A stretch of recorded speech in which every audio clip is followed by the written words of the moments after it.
भारत के पूर्वोत्तर क्षेत्र में जहां प्रकृति अपनी पूरी शोभा में बिखरी हुई है, वहां बहुत पहले एक छोटा सा गांव बसा था जिसका नाम था मिस्मा। ये गांव हरे भरे जंगलों, ऊंचे पहाड़ों और लोहित नदी के किनारे बसा हुआ था। मिस्मा के लोग सादगी और परंपराओं को मानने वाले थे। उनके लिए प्रकृति और उनके रीति रिवाज जीवन का आधार थे। इसी गांव में एक अनाथ मछुआरा रहता था जिसका नाम था ताराओन। वह एक मेहनती, ईमानदार और साहसी युवक था जो अपनी आजीविका के लिए मछली पकड़ने का काम करता था। उसका जीवन साधारण था, लेकिन उसकी किस्मत में कुछ असाधारण घटित होने वाला था। ये कहानी ताराओन और नागकन्या की प्रेम गाथा, उनके साहस और बुद्धिमानी की कहानी है, जो आज भी अरुणाचल प्रदेश की ताराओन जनजाति की सांस्कृतिक धरोहर का हिस्सा है। ताराओन का जीवन सरल था। वह रोज सुबह अपनी छोटी सी नाव लेकर लोहित नदी के किनारे जाता और मछली पकड़ता। उसका कोई परिवार नहीं था, लेकिन वह अपने काम और गांव के लोगों के साथ खुश रहता था। एक दिन हमेशा की तरह वह मछली पकड़ने गया। उसने अपना जाल नदी में डाला और धैर्यपूर्वक इंतजार करने लगा। लेकिन उस दिन कुछ अनोखा हुआ। जब उसने जाल खींचा तो उसमें मछली के बजाय एक विशाल और भव्य नाग फंसा हुआ था। उस नाग की आंखों में एक रहस्यमयी चमक थी और वह किसी साधारण सांप से कहीं अधिक शक्तिशाली और आकर्षक लग रहा था। ताराओन डर गया, लेकिन उसने हिम्मत नहीं हारी। उसने सोचा कि शायद यह कोई सामान्य प्राणी नहीं है। तभी नदी के किनारे एक सुंदर युवती प्रकट हुई। उसकी सुंदरता ऐसी थी कि ताराओन एक पल के लिए उसे देखता ही रह गया। उसकी आंखों में एक अलौकिक चमक थी और उसका व्यक्तित्व रहस्यमयी और आकर्षक था। उसने ताराओन से कहा, मछुआरे, यह नाग कोई साधारण सांप नहीं है। यह मेरे पिता नागलोक के राजा हैं। यदि तुम उन्हें जाल से मुक्त कर दोगे तो मैं तुमसे विवाह कर लूंगी। ताराओन को पहले तो विश्वास नहीं हुआ। वह एक साधारण मछुआरा था और इतनी सुंदर और रहस्यमयी युवती का प्रस्ताव उसके लिए अविश्वसनीय था। लेकिन उसने अपनी अंतरात्मा की आवाज सुनी और नाग को जाल से आजाद कर दिया। जैसा कि वादा था, उस युवती, जो वास्तव में नागलोक की राजकन्या थी, ने ताराओन से विवाह कर लिया।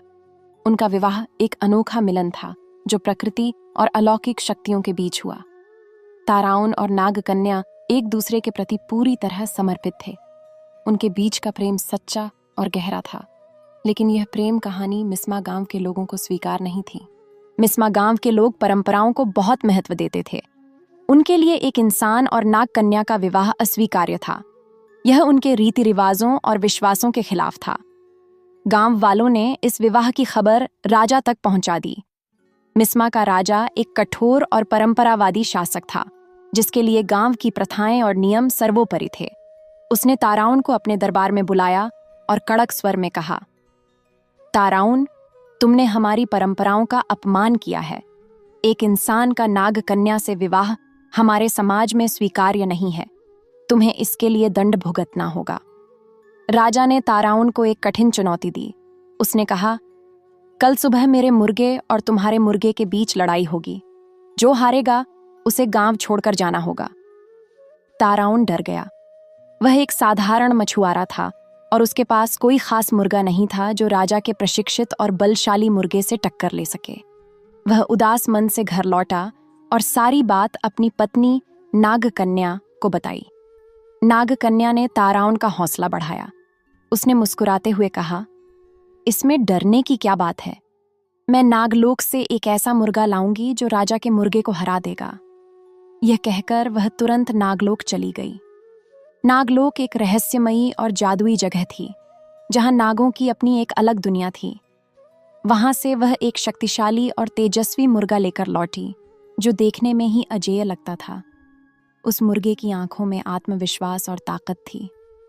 अगले दिन सुबह गांव के बीच बने मैदान में मुर्गों की लड़ाई शुरू हुई। गांव के सभी लोग इस रोमांचक मुकाबले को देखने के लिए इकट्ठा हुए थे। राजा का मुर्गा शक्तिशाली और प्रशिक्षित था। वह कई बार ऐसी लड़ाइयों में जीत चुका था। दूसरी ओर ताराओन का मुर्गा, जो नागलोक से आया था, अपनी चपलता और शक्ति के लिए जाना जाता था। दोनों मुर्गों के बीच जबरदस्त टक्कर हुई। धूल उड़ रही थी और दोनों मुर्गे एक दूसरे पर पूरी ताकत से हमला कर रहे थे। लेकिन अंत में नागलोक का मुर्गा अधिक चतुर और बलवान साबित हुआ। उसने राजा के मुर्गे को हरा दिया। गांव वाले आश्चर्य में पड़ गए और ताराउन की खुशी का ठिकाना नहीं रहा। लेकिन राजा इतनी आसानी से हार मानने वाला नहीं था। उसने ताराउन से कहा, यह लड़ाई का अंतिम निर्णय नहीं है, अब एक नई चुनौती होगी। कल सुबह तुम्हें और मुझे एक टोकरी नदी में बहानी होगी। जो टोकरी नदी के प्रवाह को उलटी दिशा में मोड़ देगा वही विजेता होगा। यह सुनकर ताराउन का चेहरा लटक गया। लोहित नदी का प्रवाह उलटना उसके लिए असंभव था। वह निराश होकर अपनी पत्नी के पास गया और सारी बात बताई। नागकन्या ने ताराउन को ढांढस बंधाया। उसने कहा, डरो मत, मेरे पिताजी इस बार भी हमारी मदद करेंगे। वह तुरंत नागलोक गई और अपने पिता नागराज से मिली। उसने अपनी और ताराउन की परेशानी बताई। नागराज ने अपनी बेटी को एक सुंदर और जादुई टोकरी दी और कहा, इस टोकरी को नदी में डालते ही नदी का प्रवाह उलट जाएगा। नागकन्या टोकरी लेकर घर लौटी और ताराउन को सारी बात बताई। अगले दिन सुबह ताराउन ने उस जादुई टोकरी को लोहित नदी में डुबो दिया। जैसे ही टोकरी पानी को छुई, एक चमत्कार हुआ। नदी का प्रवाह उलट गया और पानी राजा के महल की ओर बहने लगा। यह देखकर गांव वाले दंग रह गए।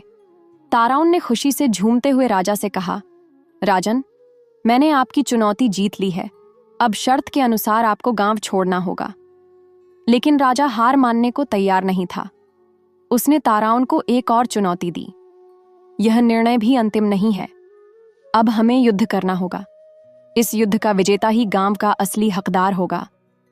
ताराउन के लिए यह सबसे बड़ी चुनौती थी।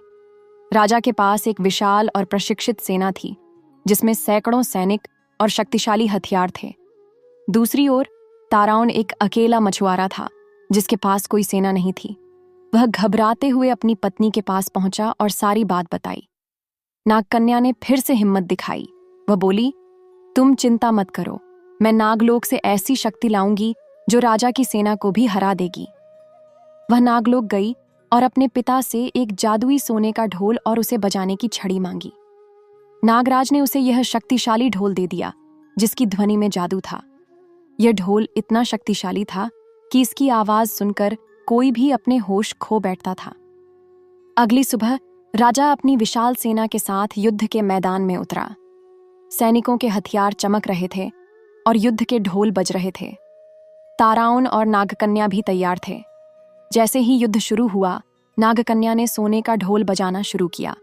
ढोल की ढम ढम ध्वनि इतनी मंत्रमुग्ध करने वाली थी कि पेड़, पौधे, जानवर और यहाँ तक कि घास पत्ते भी नाचने लगे। ये ध्वनि इतनी शक्तिशाली थी कि राजा की सेना भी इसके प्रभाव में आ गई। सैनिकों ने अपने हथियार फेंक दिए और नाचने लगे। राजा भी खुद को रोक न सका और वह भी झूमने लगा। और इस तरह बिना किसी खून खराबे के ताराउन और नागकन्या ने राजा को हरा दिया। गांव वालों ने अब ताराउन और उसकी पत्नी को अपना राजा और रानी स्वीकार कर लिया। दोनों ने मिलकर मिस्मा गांव में शांति, समृद्धि और एकता स्थापित की। उनकी प्रेम कहानी और साहस की गाथा गांव वालों के लिए एक प्रेरणा बन गई। यह लोक कथा केवल एक प्रेम कहानी नहीं है, बल्कि यह पूर्वोत्तर भारत की सांस्कृतिक और आध्यात्मिक मान्यताओं का भी प्रतीक है। नाग और नागलोक की अवधारणा इस क्षेत्र की कई जनजातियों में गहरी जड़ें रखती है। नागों को प्रकृति की शक्ति और अलौकिक प्राणियों के रूप में पूजा जाता है। ये कहानी यह भी दर्शाती है कि प्रेम, विश्वास और बुद्धिमानी से किसी भी असंभव चुनौती को जीता जा सकता है। ताराउन और नागकन्या की कहानी यह सिखाती है कि सच्चा प्रेम और आपसी विश्वास किसी भी सामाजिक बंधन या परंपरा से ऊपर होता है। नागकन्या का अपने पति के प्रति समर्पण और उसकी हर मुश्किल में साथ देना यह दिखाता है कि एक मजबूत साथी कितना महत्वपूर्ण होता है। साथ ही यह कहानी यह भी बताती है कि साहस और चतुराई से बड़े शत्रु को भी परास्त किया जा सकता है। आज भी अरुणाचल प्रदेश की ताराउन जनजाति इस कहानी को अपनी सांस्कृतिक धरोहर के रूप में संजोए हुए है। यह कहानी न केवल उनकी उत्पत्ति की कहानी है, बल्कि यह उनके विश्वास, प्रेम और साहस की भावना को भी दर्शाती है। ताराउन और नागकन्या की यह गाथा हमें यह सिखाती है कि प्रेम और साहस के सामने कोई भी रुकावट स्थायी नहीं रह सकती। यह कहानी आपको कैसी लगी? कमेंट में जरूर बताइए। हमारे चैनल कथा कहानी को सब्सक्राइब कीजिए वीडियो को लाइक शेयर कीजिए। जल्द मिलती हूँ। नमस्कार।